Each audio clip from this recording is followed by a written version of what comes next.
Captain Jessica Lightning Thompson drummed her fingers on the armrest of her command chair, watching the quantum scanners read out with growing unease.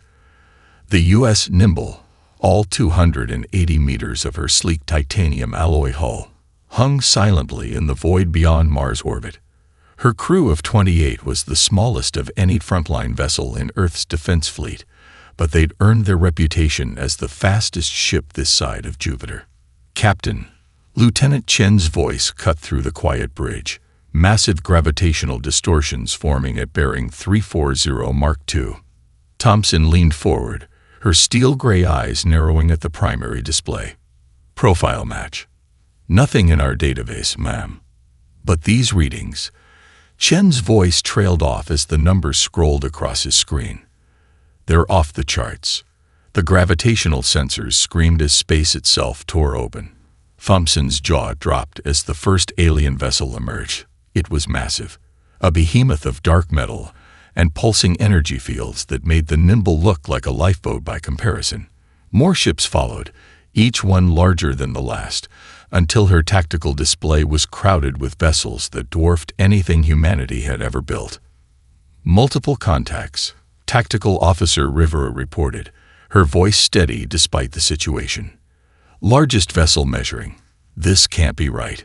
7.3 kilometers in length." Thompson suppressed a whistle. The Nimble could fit inside that ship's landing bay with room to spare. "Battle stations. Quiet running. Let's see what we're dealing with before." The comm system crackled to life, overriding their encryption as if it didn't exist. A face appeared on the main screen, alien with iridescent scales and multiple sets of eyes arranged in a pattern that reminded Thompson of a spider.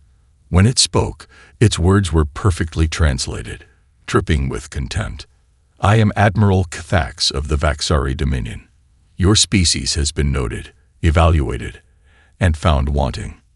The alien paused, mandibles clicking in what Thompson guessed was amusement. "Escape pods you call warships are an insult to the very concept of space warfare." Thompson kept her face neutral, even as her mind raced through tactical options. The Nimble's quantum drive could have them halfway to Saturn in seconds, but running wasn't her style. Besides, her sensors were gathering valuable data with every moment they stayed. "This is Captain Jessica Thompson of the United Earth Defense Force. We're on a peaceful patrol mission." "Your arrival was unexpected, but..." "Peaceful," Cathax interrupted, additional eyes blinking in sequence. "Yes, I suppose you would have to be. Your vessels are barely armed by our standards. Our smallest support craft could obliterate your entire fleet." Thompson smiled thinly. "Perhaps. But where I come from, Admiral, we have a saying. The bigger they are." Quaint, Cathax's translated voice carried what could only be described as a sneer. "You have one planetary rotation to surrender your world and its resources to the Dominion. Resistance would be..." His eyes shifted in an alien expression of mirth. "Microscopic." The transmission cut off, leaving the bridge in silence. Thompson turned to her crew, noting the mix of fear and determination on their faces. They'd drilled for first contact scenarios, but nothing quite like this. "Ma'am," Rivera spoke up, preliminary weapons analysis complete. "Their energy signatures are massive, but their targeting systems seem calibrated for ships their own size. They're practically broadcasting their shield frequencies." Thompson's smile widened slightly. She'd earned her call sign, Lightning, for more than just her quick reflexes. "Send everything we've got to command.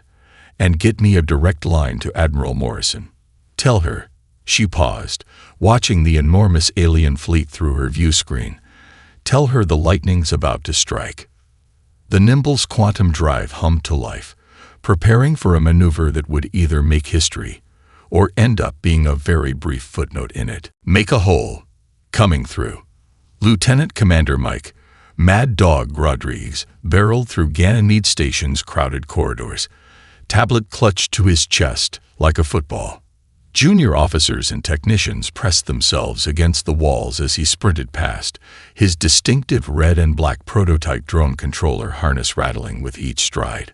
The data was still compiling on his tablet, but what he'd already seen had his heart racing faster than his run. The nimble sensor feed had revealed something impossible about the Vaxari shields, something that validated 3 years of research the brass had dismissed as wasteful experimentation. He burst into the Advanced Warfare Lab, startling Dr. Emily Walsh from her work on drone circuit modifications. You're not gonna believe this." He slammed the tablet down on her workbench, sending a cascade of microtools clattering to the floor. "Jesus, Mike." She steadied a delicate quantum processor. "What's got you?" Her eyes widened as she scanned the readings. "These harmonics, they're exactly what you predicted." Rodriguez grinned, running a hand through his perpetually disheveled dark hair. "The bigger the shield, the more it relies on standard oscillation patterns. Their engineers got lazy, When you're used to only fighting big ships, you don't worry about the small stuff." The lab's main display flickered to life with an incoming priority transmission. Admiral Morrison's stern face appeared, her silver hair pulled back in its characteristic tight bun. "Rodriguez, tell me you have something." The Vaxari just demonstrated their firepower by cracking one of Neptune's moons in half. "Better than something, Admiral. I've got everything." He grabbed his tablet and began transferring data to the main screen. Captain Thompson's flyby confirmed it. Their shield harmonics are predictable. They're using scaled-up versions of standard barrier tech, but they never accounted for quantum interference at our scale. Morrison's eyes narrowed. "In English, Commander, they built their defenses to stop sledgehammers, ma'am. But we're not sledgehammers, we're needles. My drones can slip right through their shields if we tune them to the right frequency. And once they're inside..." He let the implication hang. "How many combat-ready drones do you have?" Rodriguez winced. 6, Mom. Budget constraints. But you've got 48 hours to make it 60. Morrison's tone left no room for argument. "I'm transferring half the fabrication lab's resources to you. Dr. Walsh, you'll assist." Emily's face lit up. "The micro-quantum processors I've been developing, they'd be perfect for this." "Whatever it takes," Morrison continued. "The Vaxari are expecting our surrender in 24 hours. I plan to give them something very different." She paused, studying Rodriguez's drone harness. "That prototype control system of yours, how many drones can it handle simultaneously?" "Theoretically, hundreds. But the neural load would fry most pilots' brains," Emily interrupted. "Mike's the only one crazy enough to try linking with more than 3 at once, hence the call sign." Morrison nodded slowly. "Mad Dog.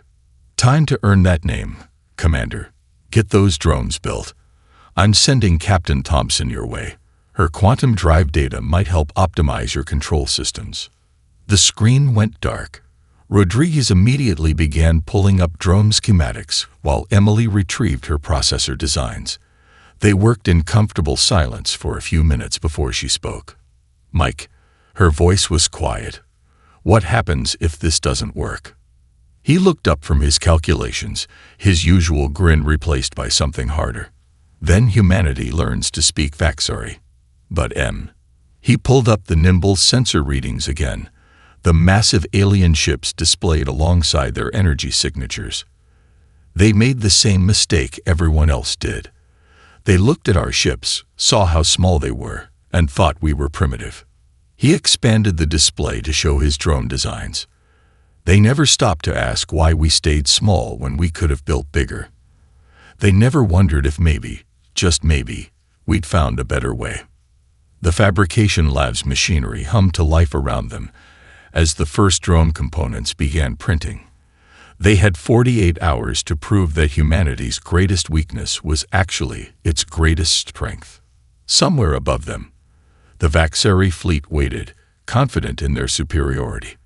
They were about to learn that sometimes the deadliest predators were the ones you needed a microscope to see. "This is either the bravest or stupidest thing I've ever seen," Admiral Cathax's second-in-command muttered, watching the lone human vessel approach their fleet. "Should we destroy it?" Kithax reclined in his command throne, additional eyes focusing on various tactical displays. No. Let them come. I want to see what passes for courage among these primitives. Aboard the U.S. Nimble, Captain Thompson's hands danced across her neural interface controls.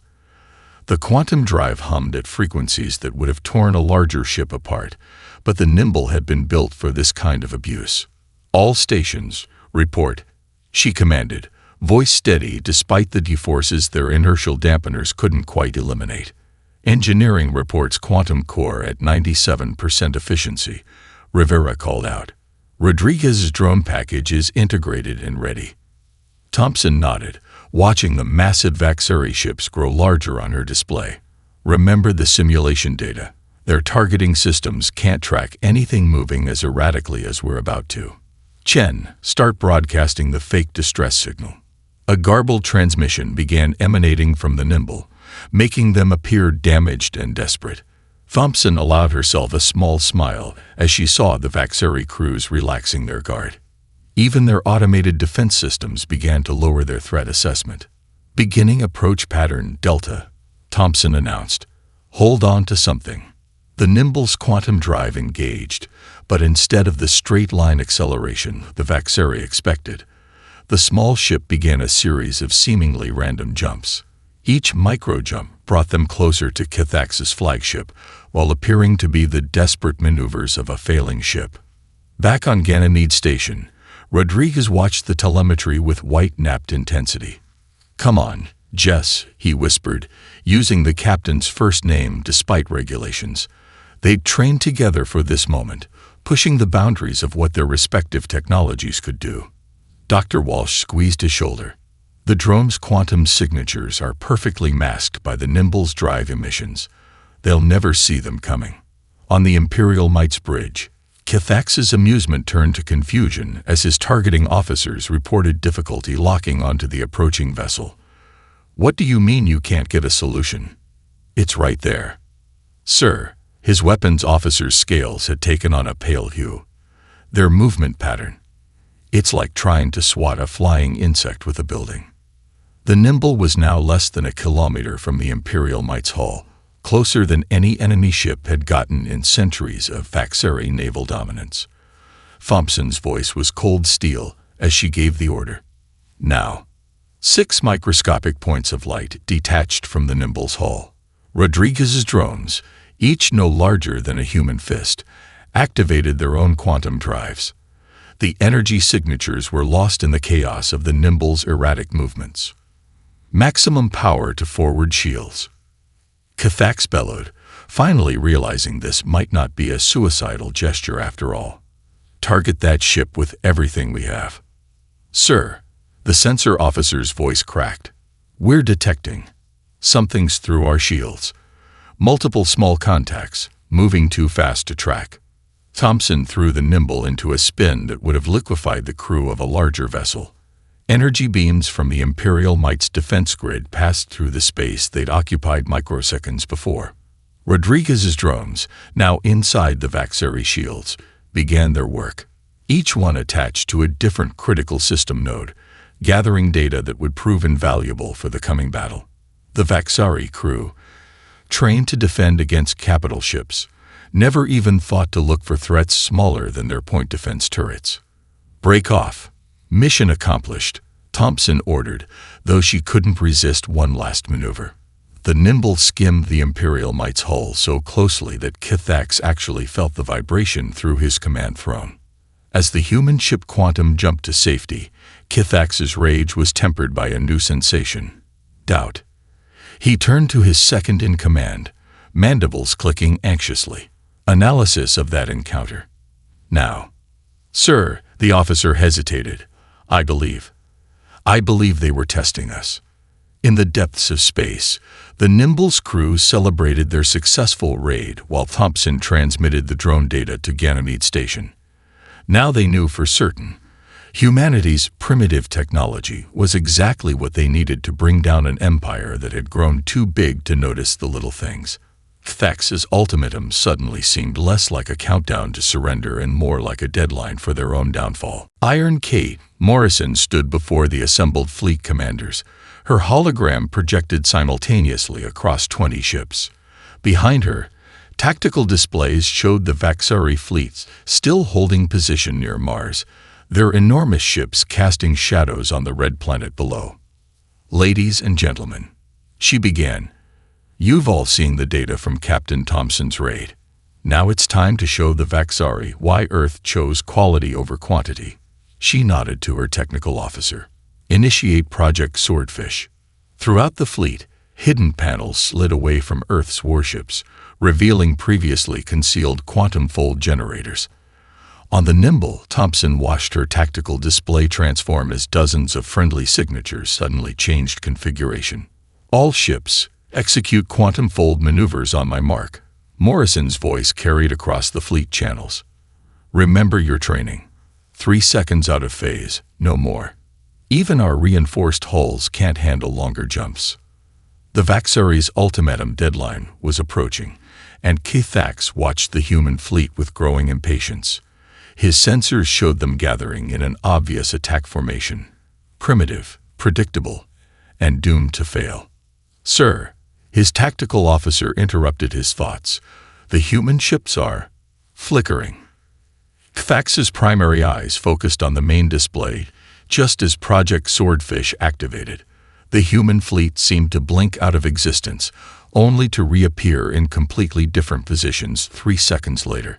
His targeting computers screamed in protest, unable to establish lock-on vessels that technically existed in multiple quantum states simultaneously. "Impossible," he whispered, watching Thompson's squadron phase through space in ways that defied Vaxari physics. "Order the fleet tow." His command was cut short as Rodriguez's upgraded drone swarm deployed. No longer just 6 prototypes, but 60 production units, each one carrying Emily Walsh's refined quantum processors. They phased in and out of reality alongside the human ships, invisible to Vaxari sensors that couldn't process their quantum signatures.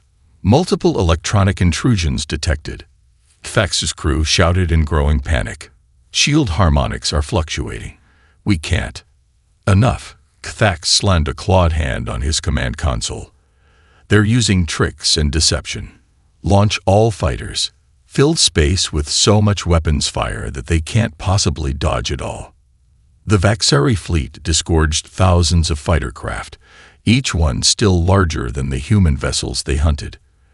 Energy weapons turned space into a deadly light show as they tried to predict where the Earth ships would reappear. Thompson's voice cut across the command channel. "Time to show them why we build small, people. Execute attack pattern Ghostwalker." The human fleet split into 3 ship formations, their quantum fold drives synchronized. They would appear, fire precise shots at Vaxari weak points identified by Rodriguez's drones, then vanish before counterfire could reach them. On Ganymede Station, Rodriguez orchestrated his drone swarm through the neural interface harness, sweat beading on his forehead from the mental strain. Emily monitored his vital signs with growing concern. "Mike, your neural load is approaching critical," she warned, watching the numbers climb. He gritted his teeth, pushing through the pain. "Almost. Got it. Initiating synchronized quantum breach." Across the Vaxari fleet, 60 drones phased into existence simultaneously, each one arriving inside a different ship's shield envelope. Critical systems began failing as the drones executed their programming, turning the aliens' own shield harmonics against them. "Admiral." Thompson's voice carried a note of fierce pride. "Rodriguez's drones have confirmed shield frequencies. Permission to demonstrate why humanity chose to perfect our technology rather than simply scaling it up." Morrison's response was cold and precise. "Permission granted, Captain. Show them our hidden blade." The Nimble led the first real attack run, its small frame allowing it to pull off maneuvers that would have torn a larger ship apart. Energy weapons that could crack moons proved useless against targets that refused to exist in normal spacetime long enough to be hit. Kithax watched in growing horror as his superior fleet found itself unable to land a single hit on the human ships. Each quantum jump brought them closer. Each attack run proved more precise than the last. "Send word to the Dominion," he ordered, his voice barely above a whisper. "The humans. They require a reassessment." But as his communication officer tried to comply, they discovered Rodriguez's drones had already isolated their quantum communications array. The Vaxeri fleet was alone, outmaneuvered by an enemy they had dismissed as primitive simply because they had chosen to think differently about the nature of space warfare. Kithax had never lost a battle in his 3-century career. The concept itself was as alien to him as the tiny ships that now danced through his fleet's formation with impunity. His massive dreadnoughts, each one a masterpiece of Vaxeri engineering, couldn't land a single hit on vessels so small they barely registered on targeting scanners. "Full power to all weapons," he roared, his scales flushing deep crimson with rage. "Saturation fire. They cannot dodge forever." The space around Mars lit up like a new sun as thousands of energy weapons discharged simultaneously. The raw power output could have sterilized a small moon. But the human ships simply weren't there when the beams arrived. Aboard the Nimble, Thompson allowed herself a grim smile. "Rodriguez, status of Phase 2. The response came through slightly strained, his neural load evident in his voice. "Drones in position, Captain. EM. Dr. Walsh's modifications are working perfectly. Ready on your mark." Thompson's hands flew across her neural interface. "All ships, execute formation Delta 7. Let's show them what happens when you corner a mouse." The Earth fleet, previously scattered to avoid Vaxeri fire, suddenly moved with synchronized precision. Small ships joined into 3-vessel clusters, their quantum signatures harmonizing in ways that made Kithax's science officer violate several cultural taboos in Nishak. "Admiral Morrison," Thompson called, requesting permission to demonstrate our escape pod's true purpose. "Granted, Captain. Make it hurt." The Nimble led its formation straight at the nearest Vaxeri cruiser. As energy beams sliced through empty space around them, Rodriguez's drones activated their secret weapon, synchronized quantum disruption fields. "Sir," Kithax's shield officer cried out, 3 Vaxeri cruisers reporting complete shield failure. "Their harmonics are impossible. The humans are somehow using our own shield frequencies too." The officer never finished his sentence. The tiny human ships dropped out of quantum fold directly alongside the disabled cruisers. Their weapons might have seemed insignificant compared to Vaxeri technology, but with shields down and at point-blank range, size stopped mattering. Precision strikes from Earth's vessels targeted exact points identified during Thompson's earlier raid. The massive cruisers, designed to withstand bombardment from ships their own size, had no defense against attacks that exploited structural weaknesses their engineers had never considered. "Beautiful," Rodriguez whispered, watching through his drone feeds as the carefully planned strikes took effect. Like acupuncture with nuclear needles. In the command center of Ganymede Station, Emily Walsh monitored the neural feed from Rodriguez's drone control harness. "Mike, you're redlining." The human brain wasn't meant to coordinate this many quantum states simultaneously. "Just a little longer," he ground out, blood trickling from his nose as he pushed his neural connection to its limit. Initiating synchronized EMP burst in 3, 2. Across the battlefield, 60 drones pulsed as one. The EMP burst, perfectly tuned to Vaxeri systems, thanks to Thompson's data, crashed through their remaining ships like a tsunami. Primary systems failed. Secondary systems crashed. Emergency systems activated only to encounter quantum-shifted interference patterns that turned them against their own ships. 3 Vaxeri cruisers, each one mass-produced to exactly the same specifications, experienced identical catastrophic reactor failures. Their crews evacuated in escape pods that dwarfed Earth's corvettes, watching in disbelief as their mighty vessels were systematically dismantled by ships they had dismissed as insignificant. Kithax stared at his tactical display, watching impossible defeat unfold before him. "How?" he whispered. "How can they be so precise, so coordinated?" The answer came as Thompson's voice cut through their command channel. "Because we had to be, Admiral. When you can't win with brute force, you learn to win with skill. Your ships might be bigger, but ours." The Nimble flashed past the Imperial Might's bridge viewport, close enough for Thax to see Thompson salute. "Ours are exactly the size they need to be." The battle wasn't over, but its outcome was no longer in doubt. Humanity had spent generations perfecting the art of doing more with less. Now the Vaxari were learning why size alone had never been the true measure of military might. "Squadron 3, form up on my wing," Thompson ordered, watching her tactical display as Earth's vessels executed their most daring maneuver yet. "Remember the simulations. We're not just fighting. We're hurting." The Vaxari fleet's formation was breaking down. Their rigid battle lines, designed for exchanging broadsides with vessels of similar size, became a liability as human ships slipped between their massive hulls. Each evasive maneuver by a Vaxari capital ship forced others to adjust, creating a cascade of chaos through their ranks. In the Neural Control Center, Rodriguez fought through the burning pain in his skull.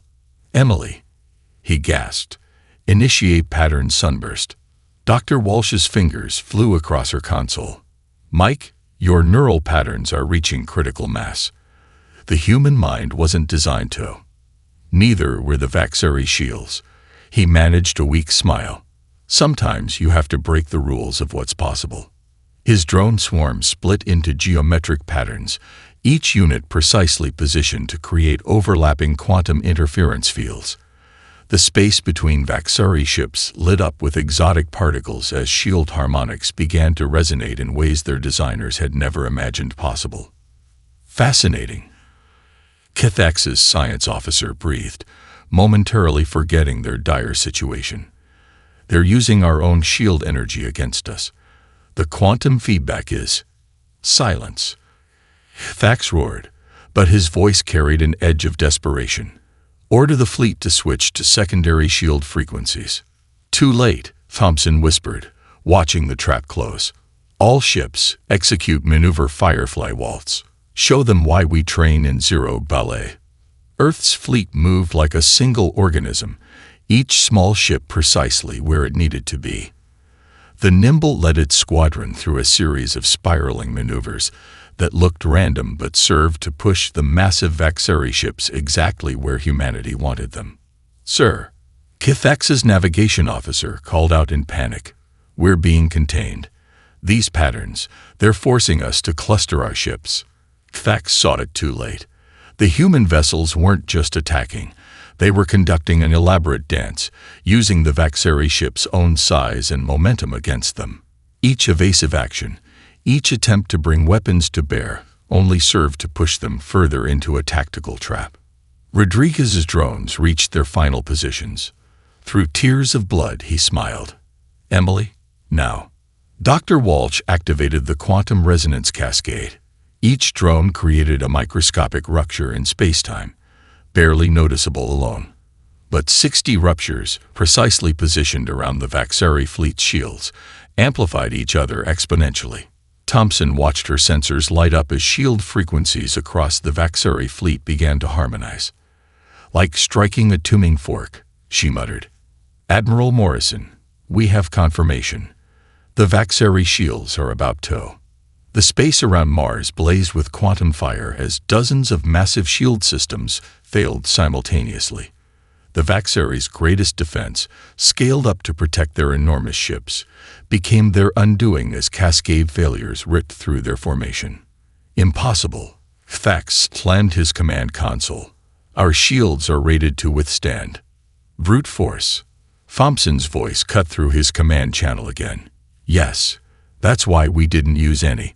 Sometimes the smallest vibration, applied at exactly the right frequency, can shatter the strongest crystal." In the Neural Center, Rodriguez finally lost consciousness as his drones completed their mission. Emily caught him as he slumped forward, quickly disconnecting the neural interface. "He did it," she whispered, watching the tactical displays. The crazy bastard actually did it.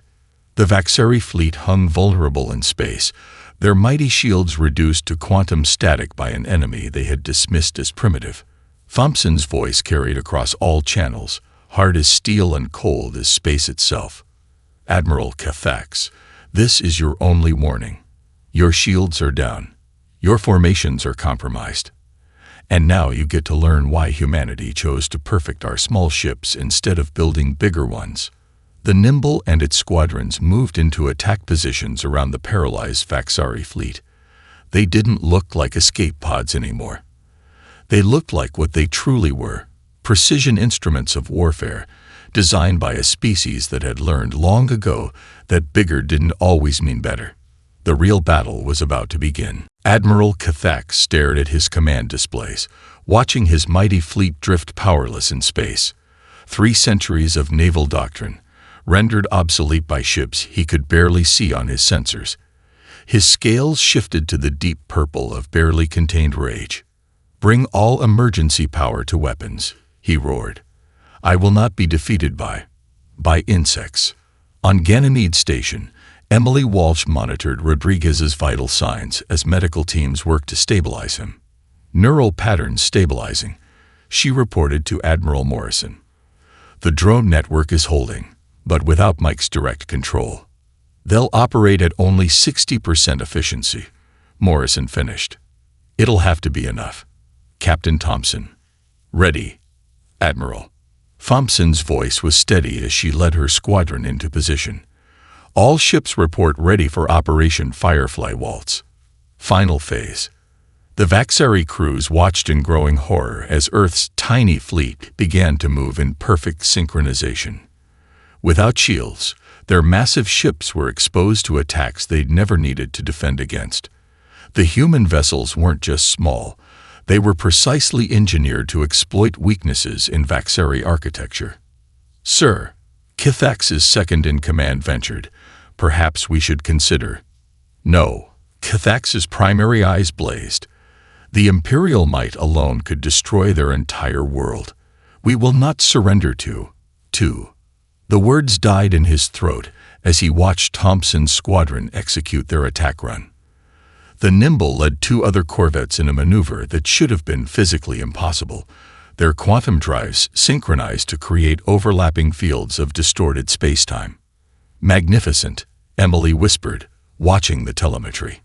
"They're using the quantum wake from their drives to cut through their hull like a plasma torch," Morrison finished, allowing herself a small smile. "Vectors too small for their point defense to track, too precise for their backup shields to stop." Cathax watched helplessly as human ships sliced through his fleet's armor with surgical precision. Every attempt to target them failed. Their quantum drives let them exist in multiple positions simultaneously, making traditional targeting impossible. "Status of the drone network," Thompson demanded, bringing the Nimble around for another pass. "Holding at 63% efficiency," Emily reported. "Mike's last command sequence is still running. The geometric patterns are—" "Wait." Her eyes widened. "Captain, the drones are forming a resonance lattice." The remaining drones, still following Rodriguez's final commands, arranged themselves in a complex 3-dimensional pattern around the Imperial might. Each drone pulsed with quantum energy, creating a web of interference patterns that turned the massive flagship's own mass against it. "Sir," Cathax's science officer cried. "The humans. They're using our ship's quantum signature to—" The officer never finished.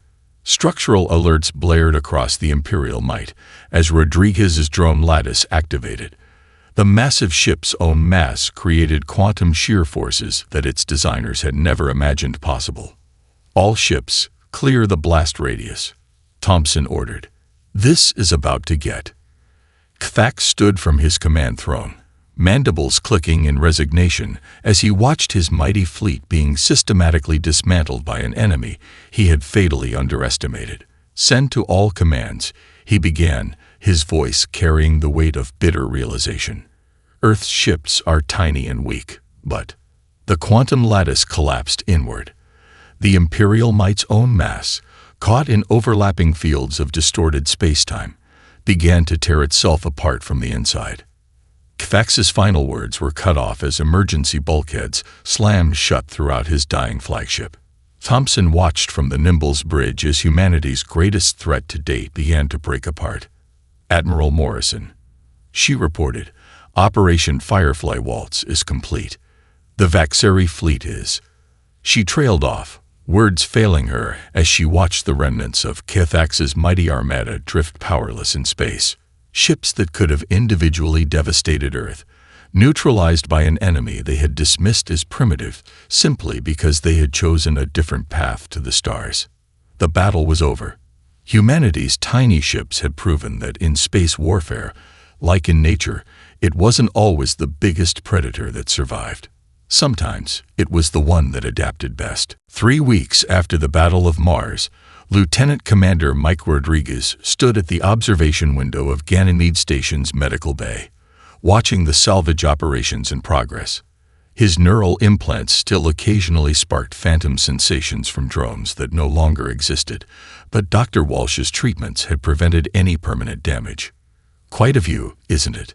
Captain Thompson appeared beside him, her reflection in the reinforced glass showing the new Admiral's stripes on her collar. The Vaxeri escape pods alone are bigger than our corvettes. Good thing size isn't everything. Rodriguez managed a weak smile, still pale from his recovery. How many surrendered in the end?